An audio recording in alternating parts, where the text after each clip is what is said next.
So, good day everyone and welcome to my presentation about fake news, presented by me, Justine Tambogon from grade 11 discipline. Now, at the end of this presentation, the viewers will be able to first, identify and define the different types of fake news. Second, analyze real-life examples. And third, practice basic fact-checking techniques. Now, let's begin with the first type of fake news. Imagine information that is not only false or a lie, but is also shared with the intention of causing harm to others. This is called disinformation. Now, moving on to the next type of fake news. Imagine information again, but it is false, but it has no intention to cause harm to others. This is called misinformation. Lastly, there is a type of fake news that is also true or real, but it is used to cause harm to others. This is called malinformation. Now that we have identified the types of fake news, let's discuss each of them. Let's start with disinformation. Before we start, let me give you guys a scenario that represents disinformation. Imagine having a friend who likes to trick other people by making up fake stories just to harm others and laugh about it. This action or information is called disinformation, which is false information that is shared with the intention of causing harm to others.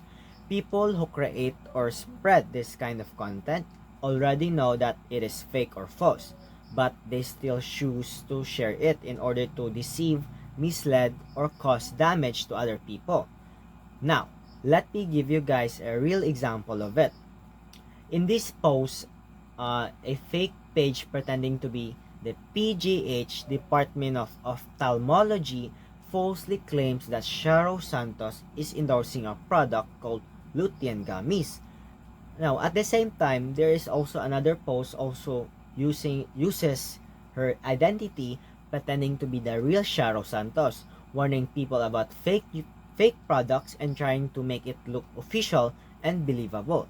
Now, in the post Sharo Santos, it is made to appear as if she is warning the public about fake lutein products and encouraging the viewers or people to buy only from a specific website. It talks about the benefits of the product like supporting eye health and protecting vision, while also claiming that other sellers are scams and unsafe. However, this is misleading because it uses a well-known personality and fake authority to make the product look legitimate and to convince people to trust and buy it. Now, this is an example of disinformation because the information is false and intentionally designed to deceive people and promote or protect certain interests. Now, there is actually a lot of ways to fact check this, but let me give you guys the basic ones. So first is to check the credentials of the so-called real Sharo Santos. So here, I go to the profile of the fake account, and as we can notice, the name or username is not even Sharo Santos, but in the bio or description, it still claims to be the official Facebook page of Sharo Santos Concho. Now, if we compare it to the real account, we can clearly see the difference. First, the name itself.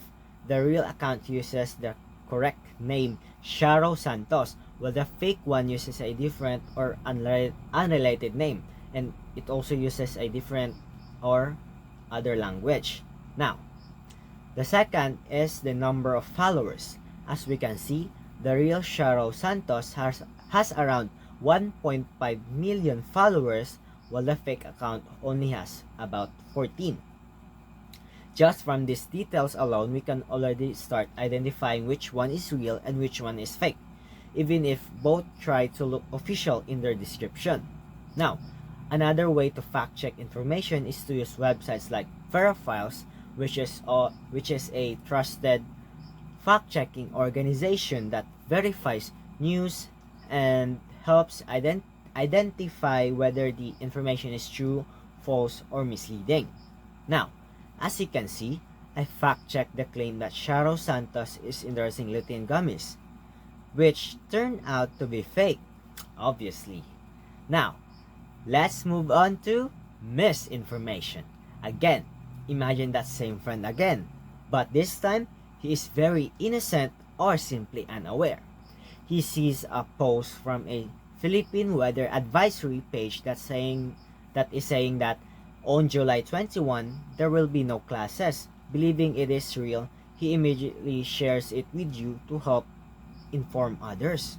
Now, this action or information is called misinformation because it is false information, but it has no intention to cause harm. The person who shared it did not know it was fake and had no bad intentions. They genuinely believed the information was correct and shared it thinking it would be helpful or informative. The real life example of this is a Facebook post that has been widely shared back then, but in not in CDO. It claimed that there will be class suspensions on July 28, 2025. At first, it may look legitimate because it appears as a video news report with a reporter speaking, which makes it seem believable. However, if we look closely at the information, it states that the Department of Education tagged the video as fake news and confirmed that it was an AI-generated video falsely announcing class suspensions for Monday, July 28. This is a clear example of misinformation because people shared it believing it was real without knowing that the information was actually false. Now again, let me give you guys another basic way to fact check this. First is to use websites like Hive Moderation, which is a tool used to detect whether content is AI generated or manipulated, helping fact checkers like Verifiles verify if an image, video, or audio is real or fake. Next is to use Google Reverse Image Search. You simply upload the image or paste the image link into Google Images, and it will show where the image originally came from, when it first appeared online, and if it is have been used in different or unrelated contexts or different sites, page, and websites. Now, let's move on to the last type of fake news, which is malinformation. Now, imagine again that same friend, but this time more harmful. He secretly looks through your phone when you leave it open, reads your private messages and personal secrets, and then shamefully shares them on social media for others to see and laugh about it. Now, this action or information is called malinformation, which is true or real information that is deliberately used to cause harm to others. In this case, the information itself is not fake. However, the problem is how it is used by someone who takes your private or sensitive information and spreads it publicly with bad intentions, such as to embarrass, damage reputation, or hurt someone emotionally. Now, one of the real examples of malinformation is hackers. Hackers break into people's account and steal private information such as messages, photos, or personal details. This information is real and not fake, but it becomes harmful when it is taken and used with bad intentions.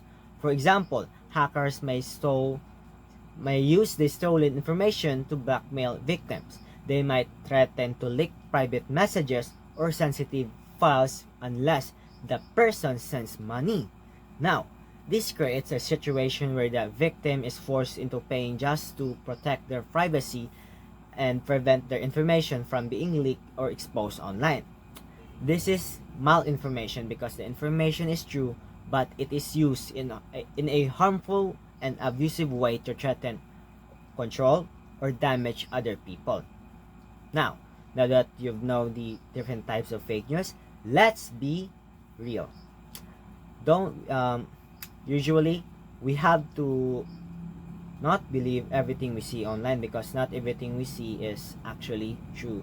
So we have to practice and use this fact checking techniques. So that's all. Thank you guys for listening and watching.